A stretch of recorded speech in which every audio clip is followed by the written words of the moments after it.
Hello, everyone, and welcome back to If Margaritas Could Talk, the Over 40 Chronicles podcast. I'm your host, Tracy Black, and today we are diving into a topic that's so close to many of our hearts. It's Valentine's Day.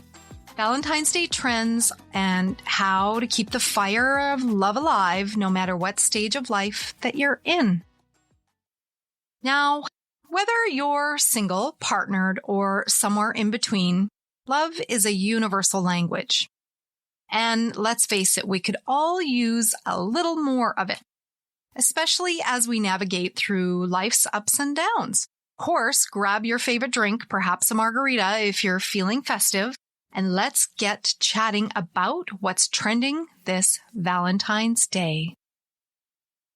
First things first, let's talk trends. It seems like every year we see new ways to celebrate love, and 2025 is definitely no different. From intimate home-cooked dinners to adventurous outings, the focus this year is on personalization. Couples want experiences that reflect their unique journeys together. And you know what? I'm all for it. Some of the newest personalization trends are found in the forms of picture books, personalized cookies, engraved keepsakes, to name a few. Many couples are even going as far as taking an unconventional road trip in search of bits of nature to create a cherished picture frame, or perhaps shopping to create a delectable dessert charcuterie board. I guess the message is that traditional Valentine's Day gifts like dinner, chocolates, and flowers are a bit of a pastime. Would you agree with that? I'm not saying that those things are no longer appreciated, but most partners are in search of breaking the store-bought go-to items and finding new ways to create longer-lasting memories and romance. For several decades, Valentine's Day is that day when all men have eyes on them for creating romance and grand gestures. Well, I'm here to tell you it's finally starting to change. Not that I don't believe in people going above and beyond for their special person, but more because it's time to take the pressure off one day and encourage a more balanced relationship with consistency. That's right, guys. I said it. What does that mean, you ask? There is this age-old saying that creating balance laced with love and a weekly date is the solution to a healthy, love-filled long-term partnership. So I say, hey, let's get on board. Now think about it. Maybe you and your partner have a favorite restaurant that holds special memories, or perhaps there's a hobby that you both adore. Why not lean into that? It's all about creating those unforgettable moments that make your heart flutter, right? Take that dance class or the pottery class, or maybe even learn how to play pickleball together. Let's remember that the goal is to create deeper connections and memories. So is there a Valentine's Day or special day that sticks out in your memory bank as being the one that itself sort of sets itself apart from the rest? A few years ago, my husband and I decided to do something completely outside of the box for Valentine's Day, and it is one I'll never forget. We booked a dinner at the Dark Restaurant. For those of you who don't know what that is, it's a restaurant experience that takes place in the dark. The servers, for the most part, are visually challenged. How it works is absolutely incredible. You choose your food in advance, or you have a choice of a surprise dish with your protein choice, and that includes 3 courses. Then you are led to your table in single file by the server. As your senses take over, it's scary to no longer have the ability to see anything in front of you, not even your own hand. When you are taking on a new environment and all of a sudden all of the normal things and all of your vision, everything that you see, sight is your biggest sense. And when that's been removed, all of a sudden you feel very open and very vulnerable and so on. So the one thing about the choice to do this particular was really just about reconnecting. When you go into the restaurant, like I said, they put you in single file line. Your hand is on the person in front of you's shoulder, and that person is also on their hands on the shoulder of the guide leading you to your table. You have these fears of like, is there a step? They guide you. They tell you to turn left. They tell you to turn right. They say, slow down. They say, here's a step or here's a wall to your right. It's quite amazing. So as you're all of a sudden having to let go of control and give it up to a perfect stranger who's going to lead you to your table, you soon realize that everything that's normally in your control is completely out of your control. They ask you to put away your cell phone. It's got to be turned off and put away. You're not allowed to turn your cell phones on. You're not allowed to do anything. You sit down at the table. Of course, they help you to your seat. Put your hands on the table so you know where the table is, know where the seat is. They sit you down, and then you are faced in front of the person that's sitting across from you, but you cannot see them. You now have sensory overload where your hearing kicks into play and your touch kicks into play because of the only two things, plus obviously the ability to be able to talk across from one another. But the guidance through it in that moment is you are very aware that you've had one of these things removed, your senses removed, which now creates a different form of communication. I was over the moon. I was like, I can't see you. I can hear you.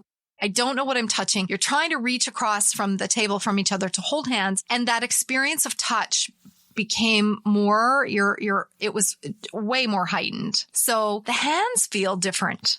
And you can hear the chatter amongst other couples in the space, but of course you can't see them. You don't know, who's around you or, so on and so forth. Well, the server comes out, they bring your meal, and you're then left with having to touch your food and figure out what's on the plate and what's where. And then, so you kind of dabble your finger around a little bit. And then, then you're going to take your fork and guide your other hand to the fork to pick up the food and put it in your mouth. Meanwhile, you're trying to have a conversation across from your partner and talk. It sounds absolutely silly, but the point of it is to turn off all the other distractions. And it became really apparent that we don't communicate the way that we used to because we are so deeply distracted by, there's noises, there's constant noise around you. There's noises with televisions on. There's noises with phones ringing. There's noises with dings from text messengers. There's noises with children crying in the background or, whatever it might be, dogs barking. I mean, you name it. We are constantly surrounding ourselves with so much noise.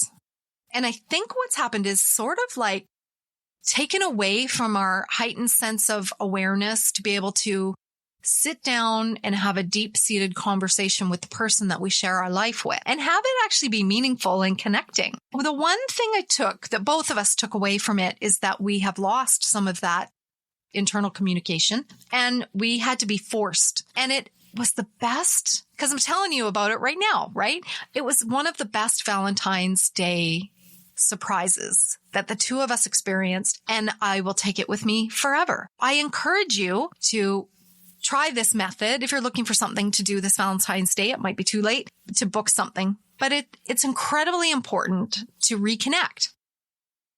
Now, if you're flying solo this Valentine's Day, don't fret. Self-love is just as important. Remember to treat yourself to something special because you deserve it. Whether it's indulging in your favorite dessert and just do it. Just order that dessert, get Uber Eats, skip the dishes, get whatever, just do it. Cozy up to a movie marathon, go get a facial or a relaxing massage. It's all about celebrating you.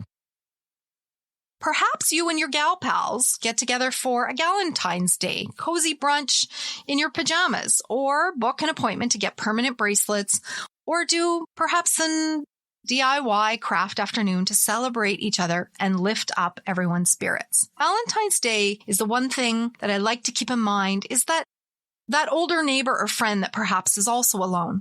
Maybe as a kind gesture, leave a cute note and a plate of cookies for them, because everybody deserves to feel loved. Now let's switch gears and talk about keeping love alive. Relationships, especially long-term ones, need a little TLC to thrive. Here are some tips that I've gathered over the years because, let's be honest, love is not just a destination. It is an actual journey. Creating romance in the bedroom should not be a chore. For some, the final destination is the last act of the night. And again, there's nothing wrong with that, but perhaps let's take that Valentine's Day sex off the table for once and focus on creating a deeper connection with your partner. Maybe do a couples massage together or a spa day.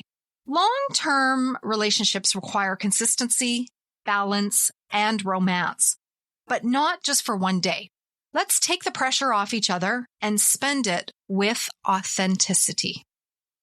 Communication that's what's next. Make the time for those deep, meaningful conversations. Ask your partner about their day, their dreams, and their feelings. And please don't forget to share yours too.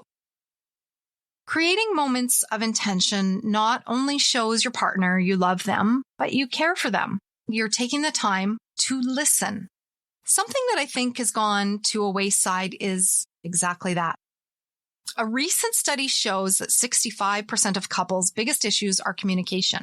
I really believe that because on an average day, 71% of people say they spend more of their personal time with their phone than their partner, with 52% of people spending 3 to 4 hours more on their phones a day compared to spent time romantically with their partner. And I bet you didn't know that. Or maybe you did. And, well, a little bit of sticker shock. Next on the list is adventure. It's so easy to fall into a routine, which we have every single day, but mixing things up can reignite that spark. So try new activities together, whether it's taking a dance class, going for a hike, or even just exploring a new part of town. As many of us are getting older can present some physical challenges, as you know. If you're dealing with, maybe bad hips, bad knees, or that graceful sciatica, it can affect the adventure side of things. So I came up with a different type of adventure. So I want you to picture this. Your partner comes home from work and you have a glass of champagne waiting for them. You put your cell phones down away in a drawer and there's a big wrapped box sitting on the counter waiting for the both of you to open. It's not just any box though. It's a special mystery box from Amazon that you can buy. You're feeding each other chocolate-dipped strawberries and you take turns blindfolded pulling something from the box. Now, most of you are probably thinking, what TF is she talking about? But bear with me. Not only is everything a complete surprise for both of you, it creates laughter, a funny memory, and you also need to come up with different ways to use the items you've received, hence creating intentional connection. Memories are fantastic when they are combined with laughter. Let's not forget that. And here's a little secret. Don't underestimate the power of a small gesture. Connecting in this way says a lot to a lot of people, like a simple text to say I love you with a small poem, or maybe leaving a sweet note in the refrigerator on the coffee creamer can make all the difference in the world to that person that you claim to love. It's those little moments of thoughtfulness that remind us of our journey together. Now, let's not forget about date nights. They can be a game changer, whether it's a fancy dinner out or a cozy night in with takeout and a movie. Setting aside the time to connect is vital. It doesn't have to be extravagant. It just needs to be, again, intentional. For those of us or you in a long-term relationship, I encourage you to not shy away from discussing your dreams and goals together. It can be so empowering to support each other's aspirations. Plus, it brings you closer as a couple. Never stop being interested in your partner. We are all still growing and changing daily, and life evolves. So are we. So keep checking in with one another because intentional connection is important. As we approach Valentine's Day, let's embrace the trends that resonate with our hearts and discover new ways to keep the love alive. Whether you're celebrating with a partner, friends, or yourself, remember that love is all around us. Even when you step outside your door and the sun is shining, flowers are blooming, it's all a part of love. Before we wrap up today's episode, I want to leave you all with a little challenge. This week, take a moment to express your love, whether it's through words, actions, or even a little surprise. Let's spread that love, okay? Remember, love is an adventure, and so is every moment together. So make it count. That's all for today's episode of If Margaritas Could Talk. I'm your host, Tracy Black. I thank you so much for tuning in, and thank you to my wonderful listeners for sharing their stories and tips. If you've got your own Valentine's tips, drop them in the comments or send us a message. We'd love to hear from you. Until next time, remember to follow, like, or perhaps buy us a coffee on your favorite listening platform. We can also be found at www.ifmargaritascouldtalk.com, on the gram, YouTube, Facebook, and more. #podcastdiva. Whether it's Valentine's Day or just a regular day, keep living your best life, keep those margaritas chilled, and your heart open. Please continue to join us in the weeks ahead for some incredible special guests. We will be joined by a new up-and-coming female comedian and a remarkable world traveler who tells her travel tales through her new book. Cheers, everyone. Enjoy, and happy Valentine's Day.